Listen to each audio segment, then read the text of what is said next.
Can we truly say Nigerians can afford chicken to eat this Christmas? Can you truly say? If you check the price of inflation as regards the price of chicken, it's so difficult to be able to afford chicken. Can you really see with this economic quagmire, Nigerians can afford chicken and rice to eat as their special delicacy for Christmas?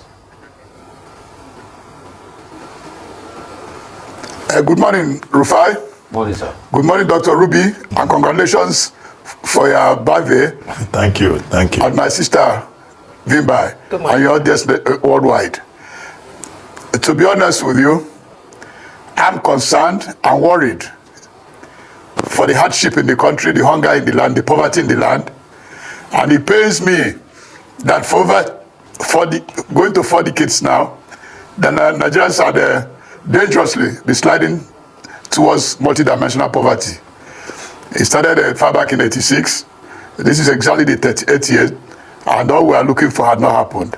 But I think Mr. President Bola Ahmed Tinubu appreciates the suffering in the land. He appreciates the hunger in the land.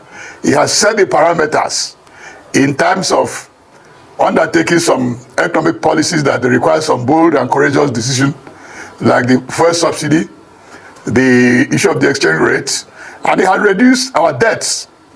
I think the only missing link, and what can answer your question, Rufai, is that there are the foreign angle on what I'm expecting Mr. President to do, which I also understand from his inner cycle that he's about doing.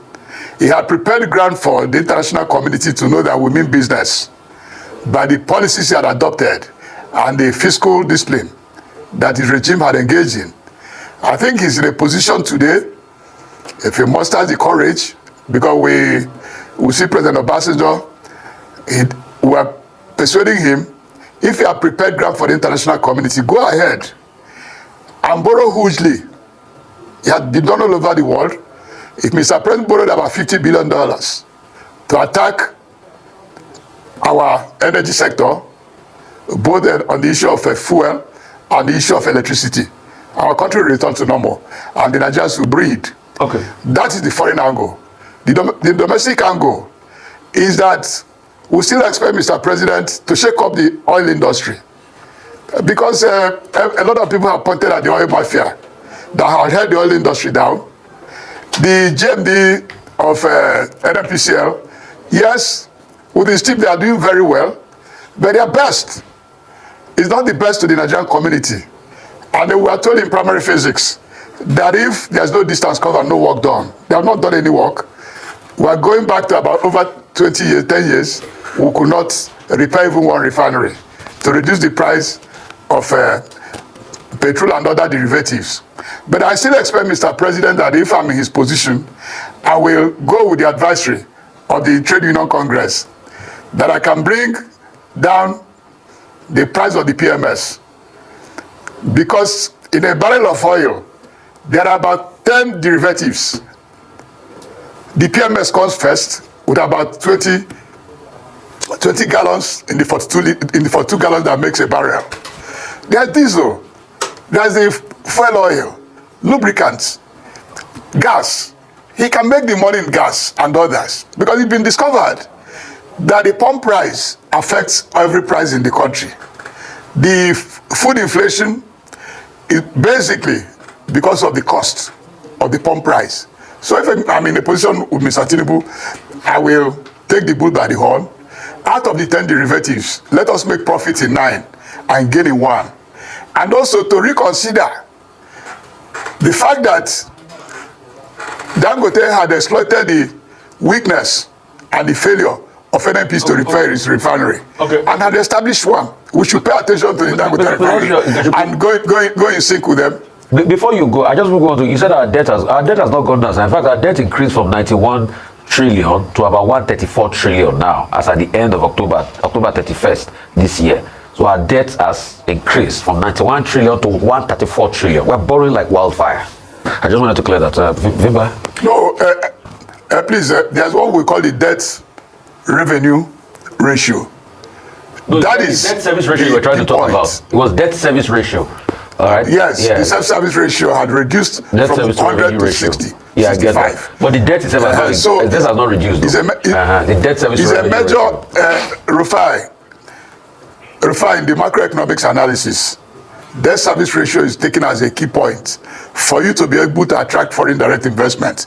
And Mr. President had done so with his economic team. All he needed to do is haven't done all the parameters that is required as the international best practices. Gentlemen, my people are hungry. The country is collapsing. I need a loan. What am I doing with the loan? Is to power the energy, both electricity and the fuel company. There are turbines that is being sold all over the world that produce about 200 megawatts. Those turbines can be produced en masse, lined up in the whole Niger Delta and screwed to the grid.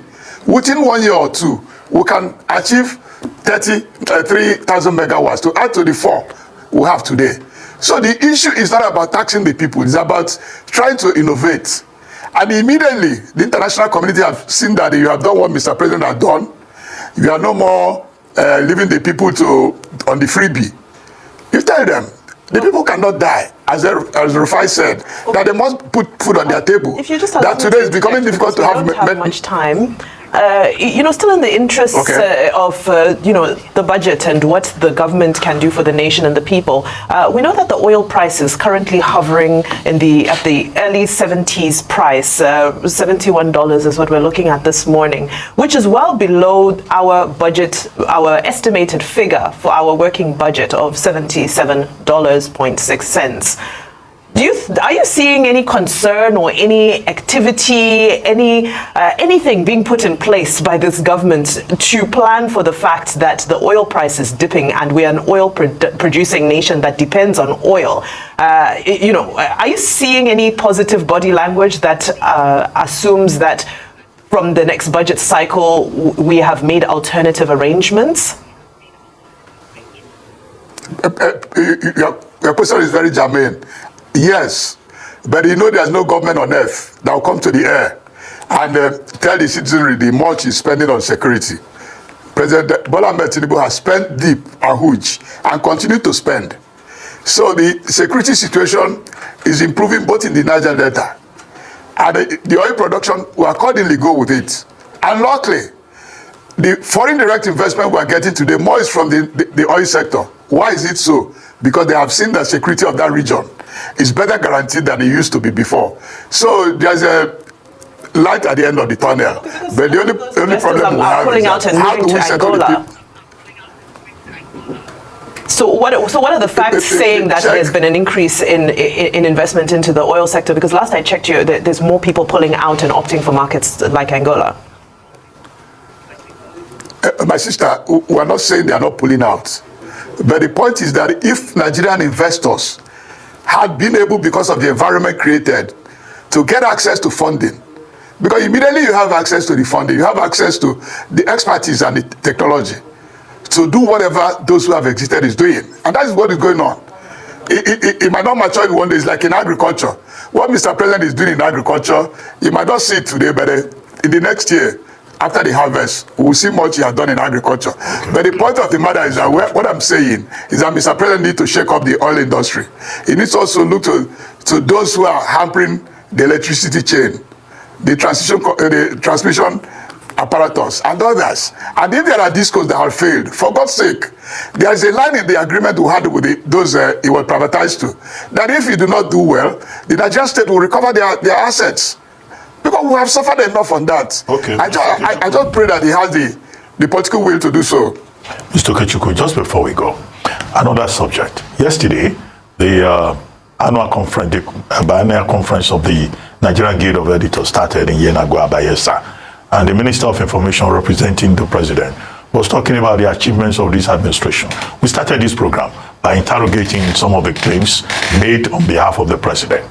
But the bigger part of the presentation was the President asking for collaboration, cooperation with the media, and the media being the main watchdog and the main provider of guardrails for Nigeria's democratic process. And then the veterans who spoke at that occasion also talked about the need for this cooperation. But what will you advise the Tinubu president to do? As someone who is a media person and who has been Director General of the Voice of Nigeria, what will you advise the president or the government to do to support the media in this season of dispossession? A rampaging epidemic of empty pockets for both businesses and households. What will you advise government to do for the media as a stakeholder? Just as we are discussing, I would like him to go to the heart of the matter. The heart of the matter is energy cost. If you are running the print media, the cost of energy affects you. If you are broadcasting, the cost of energy affects you. Mr. President should dig deep. There's no rocket science that we have 4 refineries. And we have invested over 10 billion in turnaround maintenance, year in, year out, and none of them is working. For God's sake, let's clean that unjust table. So that it will be across the board. Both for the lady who is running a small food shop, for the barber on the street who is using his clippers that need to be switched off to electricity.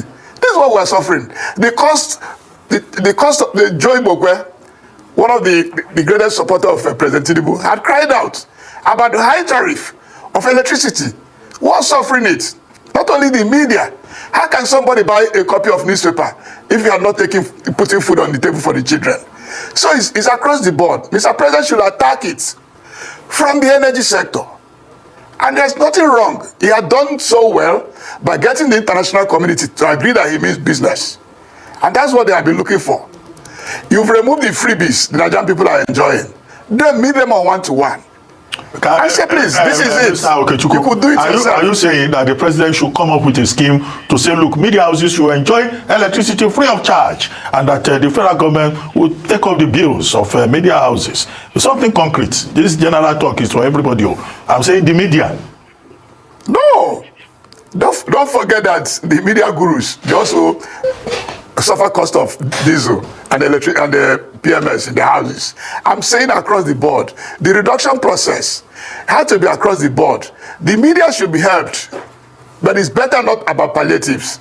It's about concrete, and the energy is the heart of the economy, both for the poor, the rich, and the super rich. That's my submission. Okay, on that note, I would like to thank you very much, Mr. Osita Okechukwu. You listen to that one? Tinubu needs to borrow more so that you can feed. That's the only solution now. Tinubu needs to borrow more money. The previous one, the one he borrowed before, what had they been used for? They used them to buy expensive cars, yachts, private jets. That's not an investment, right? No, it is not an investment. So they borrowed those money for enjoyment, like for Aji. So they need to borrow more money now before they can change the situation of this country. If not, it cannot be changed, and they have no solution until more money is being borrowed. Good and fine. You see, anytime when any of these people speak APC, they must have reasons to blame PDP, previous administration. You are still talking of 30 years ago. 30 years ago. So this problem started with Tinubu, Buhari. Buhari, yes. Meanwhile, Buhari, Tinubu, they are the same. So, anyways, I just do not want to say something on this video. I just want you to see. So, they are going to borrow more money. You know, we have been saying the dollars is still going up. And this is the Christmas period now. Pounds is about 2,200 plus now. That's dollar pounds. You see, Christmas, exactly month of December, is still going to go up. If care is not taken, it will be like 2,500. We have not talking since. I don't talk since. So, the reality has come. I just pity. I love this question from Rufai. He say, are you sure? Would people be able to buy chicken, rice? A lot of people will miss chicken this year. This is what they have never done before. Every year, some people kill goats, some people kill cow, some people kill chicken. Oh, but I tell you, a lot of people will miss this year. A lot of people will miss that chicken, chicken, cow, goats.